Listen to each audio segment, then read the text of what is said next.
आज लोगों की वेदियां टूटी हुई, किसी की प्रार्थना की वेदी टूटी है, वो प्रार्थना नहीं कर पा रहा, क्योंकि आग गिराने से पहले एलिया इस बात का जानकार था, अगर वेदी टूटी हुई होगी तो परमेश्वर की आग नहीं उतरेगी।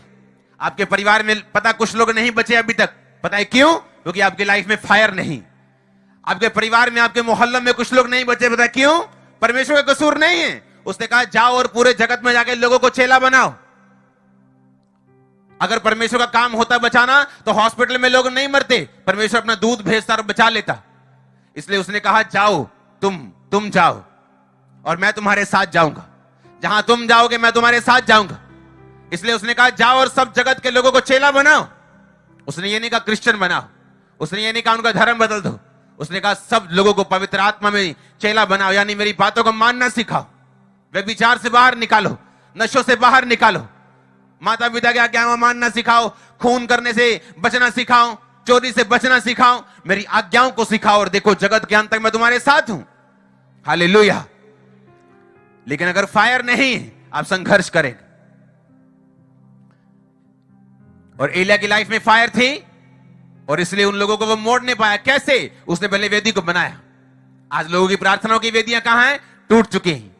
कोई अपने घर में बिजी है, कोई बर्तन मांजने में बिजी है, कोई बिजनेस करने में बिजी है, कोई ब्यूटी पार्लर में बिजी। मेरा नया काम शुरू हुआ जी, मैं उसमें बिजी रहती हूं। अच्छा ठीक है, काम तो बड़ा अच्छा है करना, लेकिन प्रार्थना की वेदी को तोड़कर एक काम कैसे फलवंत करोगे तुम? किसी की बोने की वेदी टूट चुकी, किसी ने आज तक टाइट पे नहीं किया, ऑफरिंग पे नहीं की, वेदी टूट चुकी।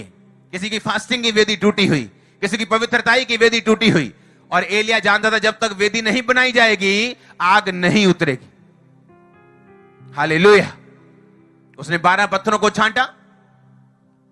वो पवित्रताई है, वो प्रार्थना है, वो उपवास है। और लिखा जब 12 को छांटा और वेदी की मुरम्मत की, वेदी को बनाया, और उसके बाद उसने कहा जो मेरी भेंट है इस पर जल डालो। उन्होंने जल डाला, कहता और डालो, और डाला, कहता और डालो। उसने इतना पानी भरवाया कि वो सारा कुछ पानी के अंदर भीग गया। आप जानते हो उसने पानी के अंदर क्यों भिगवाया उसको? यीशु मसीह ने कहा था अगर तुम परमेश्वर के राज्य में प्रवेश करना चाहते हो तो जब तक तुम जल और आत्मा से नहीं जन्मोगे मेरे राज्य में प्रवेश नहीं कर पाओगे। क्या है उसका राज्य? दुष्ट आत्माओं से छुटकारा, बीमारियों से छुटकारा, स्वर्गीय जीवन, शांति वाला जीवन जो कोई नहीं दे सकता। इंस्टाग्राम पे 14 मिलियन फॉलोअर्स भी नहीं दे सकते। अगर दे सकते होते तो लोग सुसाइड ना करते। अगर पैसा दे सकता होता तो वो सुसाइड ना करते। पॉपुलैरिटी दे सकती होती तो सुसाइड ना करते। अच्छी बॉडी दे सकती होती तो वो सुसाइड ना करते। उसने कहा अगर तू जल और आत्मा से नहीं जन्मेगा मेरे राज्य में प्रवेश नहीं कर सकता। जब एक गर्भवती औरत डॉक्टर के पास जाती, डॉक्टर बोलता है आपके गर्भ में जो बच्चा है ना वो पानी कम हो गया, खतरा हो गया आपको।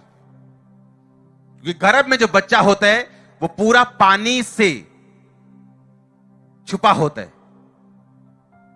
और इसलिए लेडी बोलती है हाँ एंड के टाइम में वो थैली फट जाती है और बेबी का जन्म होता है। हाँ, वो कहां होता है? पेट में, पानी से घिरा हुआ। पता है क्यों परमेश्वर ने ऐसा बनाया? क्योंकि आपको भी शारीरिक जन्म के लिए जैसे पानी से घिरा होना जरूरी रहता है, आत्मिक जन्म के लिए भी आपको डुबकी वाला बपतिस्मा लेना जरूरी होता है। आपको मालूम? उसको मालूम था जब तक मैं तौबा नहीं करूंगा, वेदी नहीं बनाऊंगा, आग नहीं उतरेगी। अब तौबा कर ली, वेदी बना ली, अब क्या? अब बपतिस्मे की बारी थी। उसने कहा इतना पानी भरो कि पूरा पानी के अंदर ये भर जाए। उसने ये नहीं कहा कि थोड़ा सा छिट्टा मार दो और पानी उंडेल दो।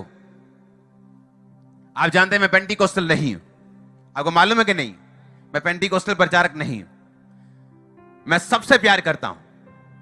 हां, अब पीएम मोदी पोप से मिलके आए, आपको मालूम नहीं कितनी खुशी है। बस भंगड़ा नहीं दिख रहा आपको, इतनी खुशी है मेरे दिल में। मैं उनसे इतना, दोनों से प्यार करता हूं। आप समझ रहे मेरी बात को?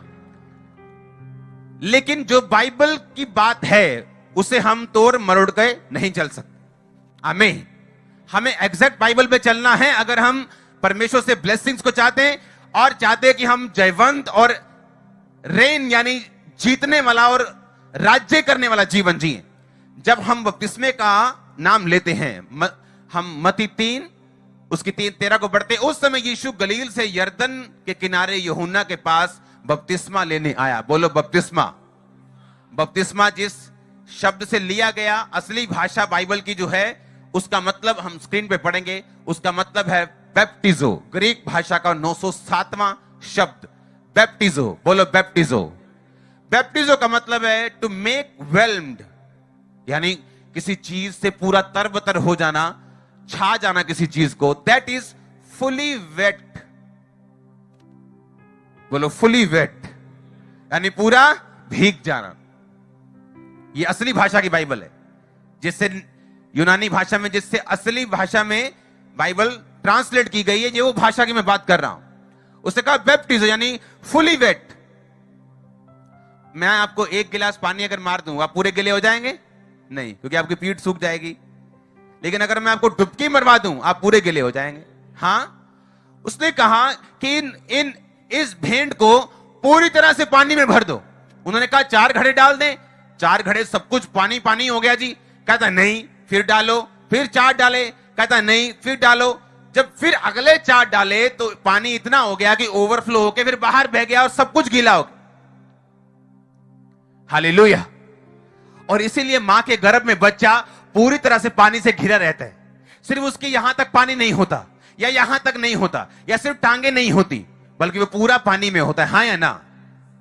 ये परमेश्वर की निशानी थी कि जब तुम बपतिस्मा लोगे, तुम कौन सा वाला लोगे? तुम डुबकी लेके तुम बाहर आओगे, फुली वेट होगे, फुली वेम्ड होगे। बैप्टिजो इसका एक मतलब इमर्स करना भी है, यानी पूरी तरह से भिगो देना एक चीज में। और बाइबल कहती जैसे ही उसने तौबा की, वेदी को बनाया, और जैसे ही उसने बैप्टिज्म की रीत पूरी की, फिर उसने कहा परमेश्वर, उसने एक गलती कर दी। आपको मालूम? मैं आपको दिखाता हूं, उस वचन को पढ़ेंगे आगे। फिर भेंट चढ़ाने के समय एलिया समीप जाके कहने लगा, हे अब्राहम, इसहाक, इजराइल के परमेश्वर यहोवा, आज ये प्रकट कर इजराइल में तू परमेश्वर है और मैं तेरा दास हूं, और ये सब काम मैंने तुझसे वचन पाके किए हैं। इसमें अगर आप प्रार्थना को सुने, इसमें एलिया अपने आप को ज्यादा रिप्रेजेंट करने की कोशिश कर रहे हैं कि मैं तेरा दास हूं, मैंने तुझसे वचन पाके ये काम किए हैं। और जब कई बार आप प्रार्थना करते, आपको आग महसूस नहीं होती। ये बहुत कम लोग समझ पाएंगे। कई बार वो दुष्ट आत्मा को डांटते हैं, लेकिन उन्हें वो फायर महसूस नहीं होती। मुझे लगता है वो सिर्फ शब्दों से बात कर रहे हैं। अगली आयत पढ़ेंगे। जब उसे ये मालूम हो गया अंदर से कि फायर नहीं आ रही मेरे अंदर से, कहीं कमी है, उसने अगली लाइन चेंज कर दी। उसको, वो होली स्पिरिट का इंसान था, उसको गलती समझ आई। फिर उसने कहा हे यहोवा। जब उसकी सुनी नहीं गई, उसने कहा मेरी सुन की लोग जान ले, तू ही परमेश्वर है और तू ही उनका मन लौटा ले आता है। हालेलुया। मैं आपको दिखाता हूं, उस वचन को पढ़ेंगे आगे। फिर भेंट चढ़ाने के समय एलिया समीप जाके कहने लगा, हे अब्राहम, इसहाक, इजराइल के परमेश्वर यहोवा, आज ये प्रकट कर इजराइल में तू परमेश्वर है और मैं तेरा दास हूं, और ये सब काम मैंने तुझसे वचन पाके किए हैं। इसमें अगर आप प्रार्थना को सुने, इसमें एलिया अपने आप को ज्यादा रिप्रेजेंट करने की कोशिश कर रहे हैं कि मैं तेरा दास हूं, मैंने तुझसे वचन पाके ये काम किए हैं। और जब कई बार आप प्रार्थना करते, आपको आग महसूस नहीं होती। ये बहुत कम लोग समझ पाएंगे। कई बार वो दुष्ट आत्मा को डांटते हैं, लेकिन उन्हें वो फायर महसूस नहीं होती। मुझे लगता है वो सिर्फ शब्दों से बात कर रहे हैं। अगली आयत पढ़ेंगे।